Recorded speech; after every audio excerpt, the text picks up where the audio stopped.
नमस्कार दोस्तों, world best magic में आपका हार्दिक स्वागत है। कैसे हैं आप सब? ये बताने के लिए कमेंट बॉक्स में जय माता दी जरूर लिखें। दोस्तों, आज हम बात करेंगे दशा माता की दूसरी कहानी के बारे में, जो इस प्रकार है। एक घर में सास बहू रहती थीं। बहू का पति परदेश में गया था। एक दिन सास ने बहू से गांव में से आग लाकर भोजन पकाने को कहा। बहू गांव में आग लाने गई, पर किसी ने भी उसे आग नहीं दी और सभी ने कहा कि जब तक दशा माता की पूजा नहीं हो जाती तब तक आग नहीं मिलेगी। बेचारी बहू खाली हाथ घर लौट आई। उसने सास को बताया कि गांव भर में आज दशा माता की पूजा है, इसलिए कोई आग नहीं दे रहा है। शाम हो जाने पर सास आग लेने गांव में गई तो स्त्रियों ने उसे आराम से बैठाया और कहा कि सुबह तुम्हारी बहू आग लेने आई थी, परंतु हमारे यहाँ पूजा नहीं हुई थी, इसलिए आग नहीं दे सकी। सास आग लेकर अपने घर पहुंची ही थी कि एक आदमी बछड़ा लिए आया और उसके पीछे एक गाय थी। स्त्री ने उससे पूछा कि यह गाय का पहला बच्चा है क्या? आदमी ने उत्तर दिया हाँ। उसने फिर पूछा कि बछड़ा है या बछिया? उसने जवाब दिया कि बछड़ा है। सास ने घर जाकर बहू से कहा, आओ हम दोनों भी दशा माता का डोरा ले और व्रत करें। दोनों सास बहू ने डोरा लिया।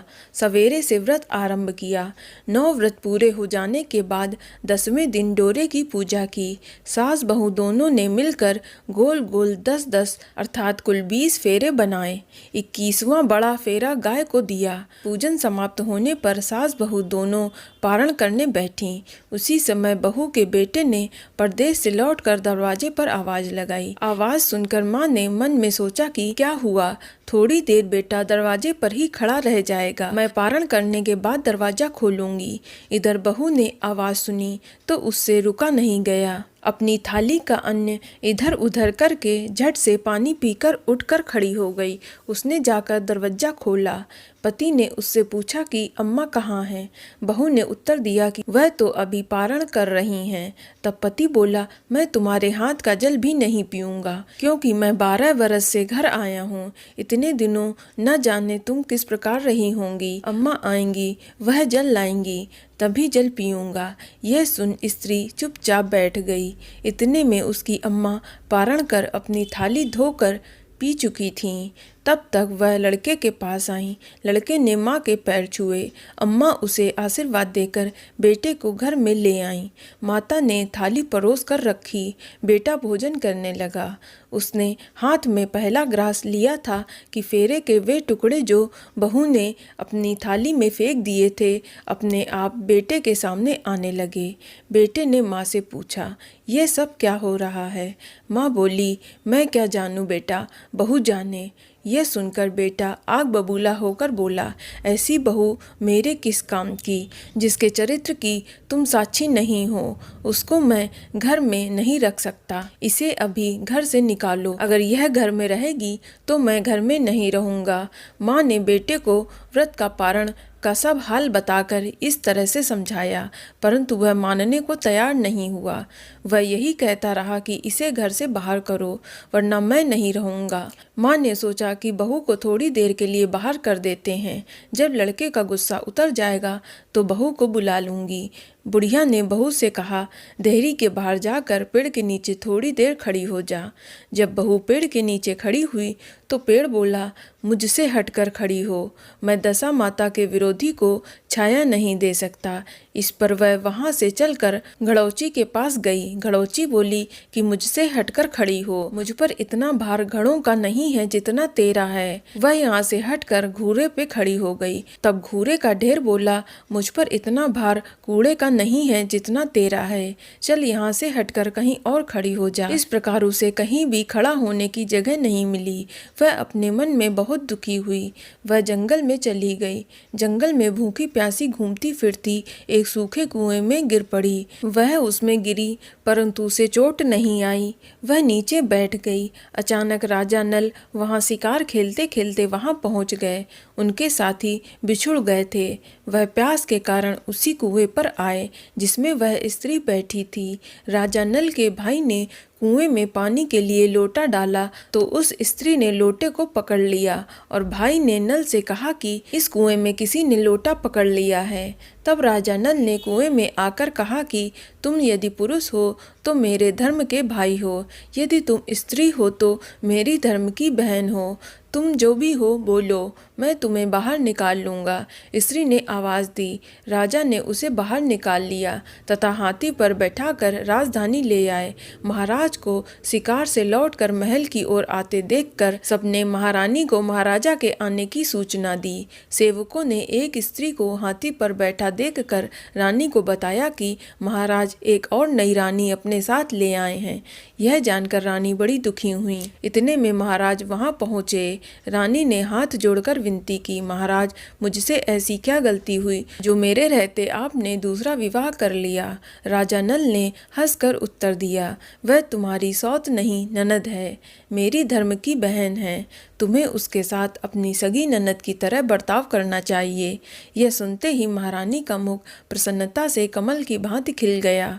वह बोली, अब तक मैं नंद का सुख नहीं जानती थी, अच्छा हुआ जो मुझे भाग्य से ननद भी मिल गई। राजा ने उसका नाम मुँह बोली बहन रखा और उसके लिए अलग से महल बनवाया। उसके दिन अब सुखपूर्वक बीतने लगे। एक दिन राजा की घोड़ी का बच्चा हुआ तो राजमहल की स्त्रियां बधाई गीत गाने लगीं। मुंह बोली बहन ने अपने दासियों से कहा, बाहर जाके पता करो कि किस बात की बधाई गाई जा रही है। दासियों ने बताया कि महाराज की घोड़ी ने अच्छी घड़ी में एक उत्तम बछड़े को जन्म दिया है, उसकी बधाई गाई जा रही है।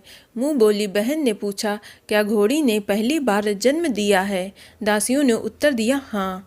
तब मुँह बोली बहन ने महारानी के पास जाकर कहा, आओ भाभी रानी, हम तुम दोनों दशा माता का डोरा लें।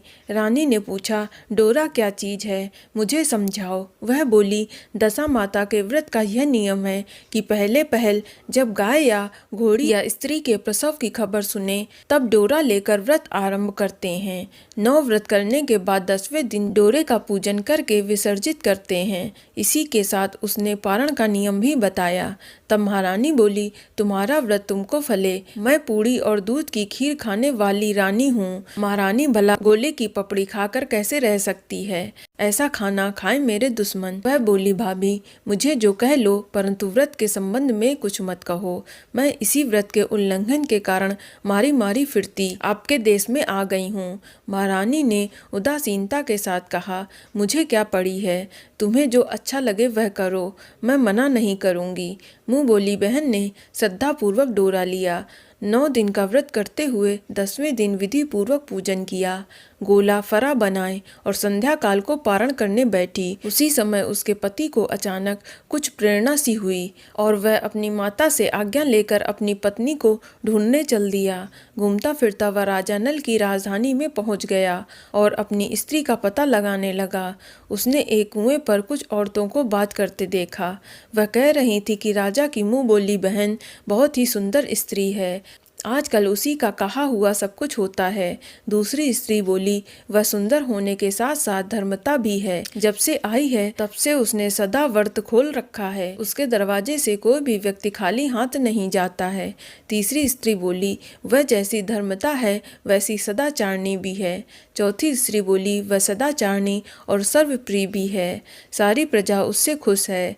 पांचवी स्त्री बोली, यह सब तो सही है, परंतु अब तक यह पता नहीं चला है कि वह कौन है और कहाँ की रहने वाली है।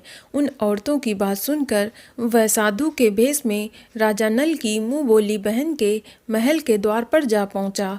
वहाँ उसने भिक्षा के लिए आवाज़ तो द्वारपाल उसे भिक्षा देने लगे। उसने द्वारपाल के हाथों से भिक्षा लेने के लिए मना कर दिया और बोला, भिक्षा देने वाली स्वामिनी के हाथों से ही भिक्षा ग्रहण करूँगा, नहीं तो अपने रास्ते चला।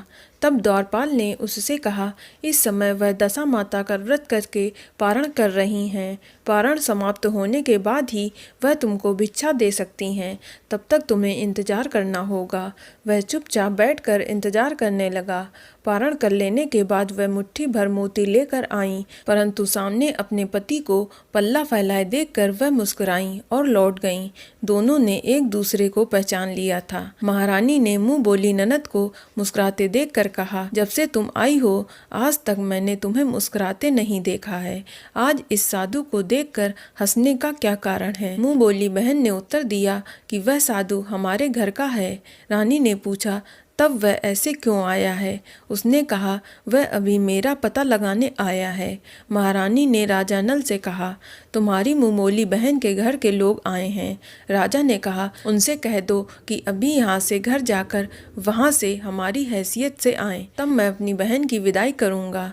राजा नल की मुँह बोली बहन का पति घर जाकर अपनी माँ से बोला, तुम्हारी बहू राजा नल के यहाँ उसकी बहन बनकर रह रही है। वह रोज सदा व्रत करती है और नियम धर्म से दिन बिताती है। तब उसकी माता ने उसे आज्ञा दी कि बहू को ले आओ। वह डोली गाजे बाजे के साथ और सज धज के राजा नल की राजधानी को चल दिया। राजा ने उसका यथोचित आदर सत्कार किया और कुछ दिन में मानी में रख कर विधि पूर्वक बहन की विदाई कर दी। जब वह महल के बाहर निकल कर चलने लगी तो महल भी उसके पीछे पीछे चलने लगा। तब महारानी बोली, ननद जी तुम चली और मेरा महल भी ले चली, जरा पीछे मुड़कर देखती जाओ।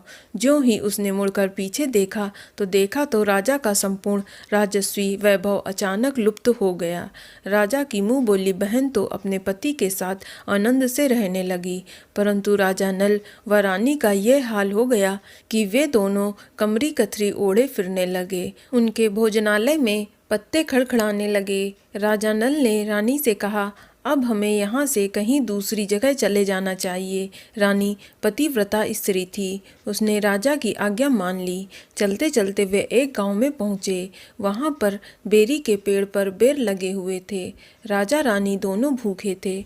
उन्होंने बेरों को उठाया तो बेर लोहे के हो गए। इस प्रकार राजा रानी जिस वस्तु को हाथ लगाते थे वह कंकड़ पत्थर में बदल जाते थे। इतने पर भी राजा रानी आगे बढ़ते रहे। रास्ते में उन्हें एक व्यापारी मिला। व्यापारी ने राजा रानी को पहचान लिया। उसने राजा रानी के भोजन के लिए सेर भर आटा दिया। वे आटा लेकर नदी के किनारे गए। वहाँ रानी भोजन बनाने लगी। राजा नल स्नान करने चले गए। उस नदी में मछुआरे मछलियाँ पकड़ रहे थे। मछेरों ने राजा को 4 मछलियाँ दीं। रानी ने मछलियाँ भून कर रोटियाँ बना लीं। राजा नल भोजन करने बैठे तो रोटियाँ ईंट में परिवर्तित हो गईं। मछलियाँ उछल कर नदी में चली गईं। वहां से चलकर राजा रानी अपनी मुंह बोली बहन के यहाँ गए। बहन को जब पता चला कि भाई भाभी आए हैं तब उसने सेवकों से पूछा, कैसे आए हैं? सेवकों ने कहा कि भिखारियों के हाल में आए हैं। यह सुनकर उसे बड़ी लज्जा आई। उसने राजा रानी को एक कुम्हार के यहाँ ठहरा दिया। शाम को थाल सजाकर बहन स्वयं भाभी से मिलने कुम्हार के घर गई। उसने भाभी के सामने थाल रखा तो भाभी ने कहा कि इस थाल में जो कुछ भी है उसे कुम्हार के चक्के के नीचे रख दो और चली जाओ। ननद थाल का सामान चक्के के नीचे रखकर चली गई। थोड़ी देर में राजा ने आकर रानी से पूछा, कहो बहन आई थी, क्या लाई थी? रानी ने कहा, आई तो थी पर जो कुछ लाई थी मैंने इस चक्के के नीचे रखवा दिया है। राजा ने वह देखा तो वहाँ कंकड़ पत्थरों के सिवा कुछ भी नहीं था। राजा को समझते देर न लगी कि यह सब बुरी दशा के कारण है। भला वह मेरे लिए कंकड़ पत्थर क्यों लाएगी? अब राजा रानी वहां से चलकर अपने मित्र के घर गए। मित्र को लोगों से पता चला कि उसने उनसे पूछा, कैसे आना हुआ? उन्होंने उत्तर दिया, भिखारियों के हाल में आए हैं। मित्र ने दुखी होकर कहा, कोई बात नहीं, जैसे आए हैं वैसे अच्छे आए हैं, आखिर मित्र हैं, उन्हें महलों में ले जाओ। मित्र ने उन दोनों का स्वागत किया, स्वादिष्ट भोजन कराया, एक कमरे में उनके लिए पलंग बिछवा दिया। उस कमरे की एक खूंटी पर नौलखा हार टंगा दिया। आधी रात के समय राजा तो सो गए परंतु रानी जाग रही थी। रानी ने देखा कि हार वाली खूंटी के पास दीवार पर एक मोर का चित्र बना हुआ है। मोर धीरे धीरे हार को निगल रहा है। रानी ने राजा को जगाकर वह दृश्य दिखाया। राजा ने सोचा, यहाँ से चुपचाप भाग चलना चाहिए, नहीं तो सवेरे चोरी का कलंक लगेगा।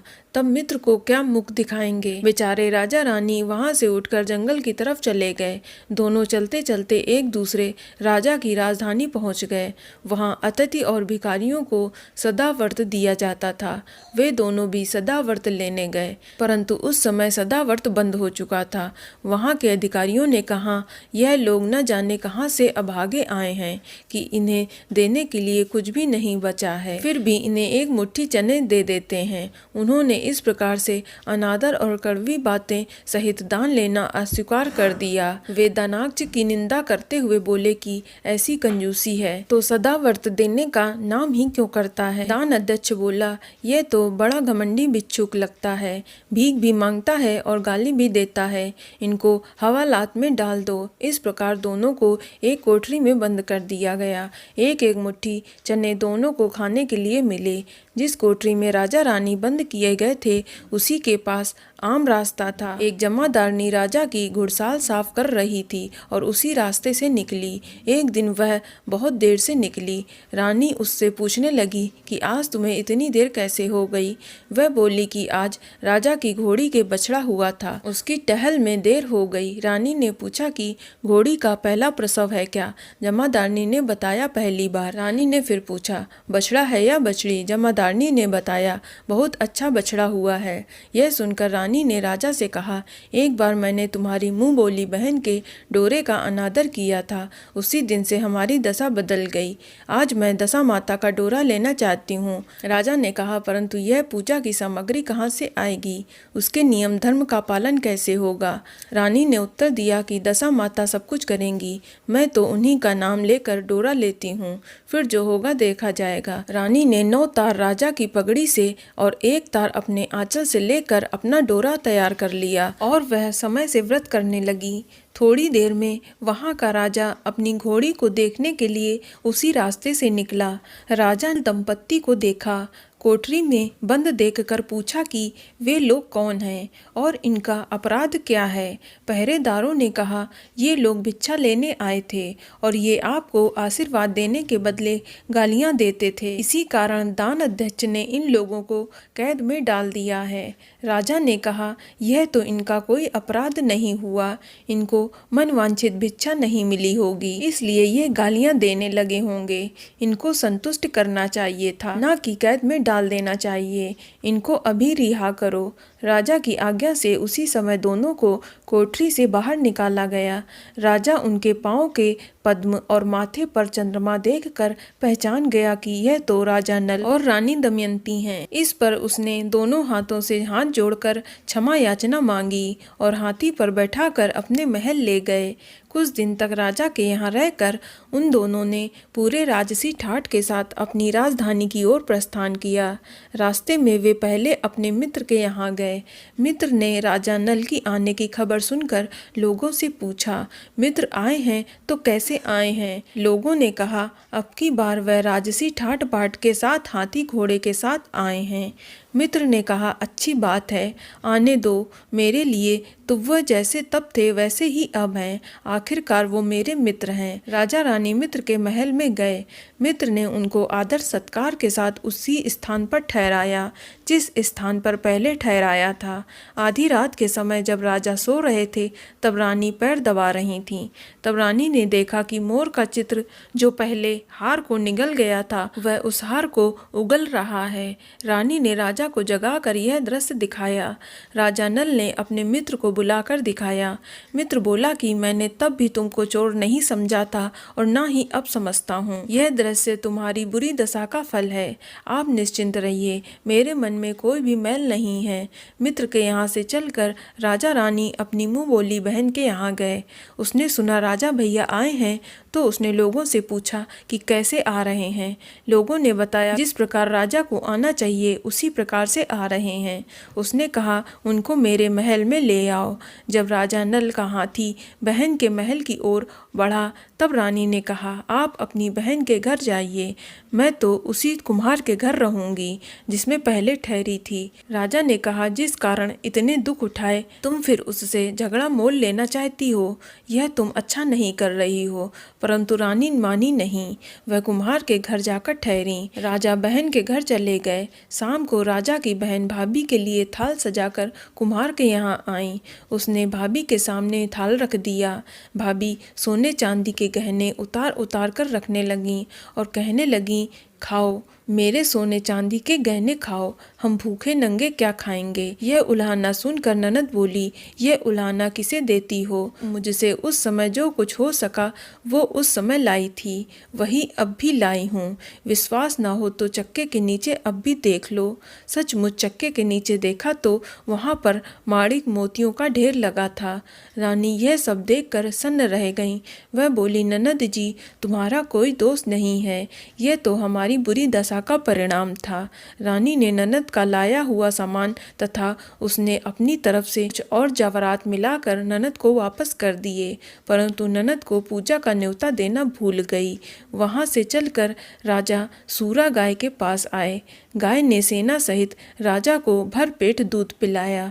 वहां से आगे चलकर वे नदी के तट पर पहुंचे तो वहां पड़ाव डाला। भोजन बनवाया गया। जब राजा भोजन करने बैठे तो उसी समय नदी में उछलकर गिरी हुई भुनी भुनाई मछलियां अपने आप थाली पर गिर पड़ीं। वह रोटी जो ईंट बन गई थी फिर से रोटियां बन गईं। राजा ने कहा, यह सब क्या हो रहा है? कुछ समझ में नहीं आता। रानी ने बताया कि ये रोटियां और मछली वह ही हैं जो उस समय हमारे नसीब में नहीं थीं। मैं यदि आपसे उस समय कहती कि तली हुई मछलियां जल में उछल गईं और रोटियां ईंट बन गईं तो आप कदापि सच नहीं मानते। इसी कारण मुझे बहाना बनाना पड़ा। अब राजा रानी अपने राजधानी की ओर आगे बढ़े। जब राजा की फौज अपनी राजधानी के समीप पहुंची, वहां के लोगों ने समझा कि दूसरे राजा ने राजधानी पर आक्रमण कर दिया है। वे घबरा गए। वहां के लोग नजराना लेकर राजा से मिलने गांव के बाहर गए, परंतु यह क्या, यह तो अपने राजा हैं। लोगों की प्रसन्नता का ठिकाना नहीं रहा। वे श्रद्धा भक्ति के साथ महाराज के आगे चलकर उन्हें उनके महल ले गए। राजा रानी ने महल में प्रवेश किया। रानी ने तुरंत दशा माता की पूजा का प्रबंध किया। उसने उस पूजा में नगर की सब सौभाग्यवती स्त्रियों को बुलाया। भगवती के भोग के लिए सब प्रकार के पकवान बनाए गए। आटे की 10 बत्तियां, 10 शक्कर की गुजियां, 10-10 अठवाइयां सुहागिनों के आंचल में डाली गईं। सुहागिनों का श्रृंगार करके दशा माता की पूजा आरंभ हुई। कलश स्थापित करके दीप को जलाया गया, परंतु उसकी बत्ती जली नहीं। इस पर पंडितों ने कहा कि कोई न्योता पाने वाला न्योते को तो नहीं रह गया है, स्मरण किया जाए, उसके आने पर दीपक जल जाएगा। रानी ने सोच विचार कर बताया कि ननद को न्योता देना रह गया है। पंडित ने कहा कि उसे फौरन बुलाया जाए। राजा ने अपनी दुरतगामी रथ को भेजकर अपनी मुंह बोली बहन को बुलवाया। उसके आते ही कलश का माणिक दीपक प्रज्वलित हो गया। बड़ी धूमधाम से पूजा की गई। अंत में सुहागिनों को भोजन कराकर विदा किया गया। उसी समय राजा ने राज्य में आज्ञा जारी करी कि मेरी प्रजा के लोग दशा माता का व्रत किया करेंगे। भगवती माता ने जिस प्रकार राजा नल के दिन फेरे हैं वैसे सभी के दिन फेरें। बोलो दशा माता की जय। तो दोस्तों, दशा माता की यह कहानी आपको कैसी लगी हमें कमेंट करके अवश्य बताएं और इस वीडियो को लाइक करें और शेयर करें। साथ ही चैनल को सब्सक्राइब करें। धन्यवाद।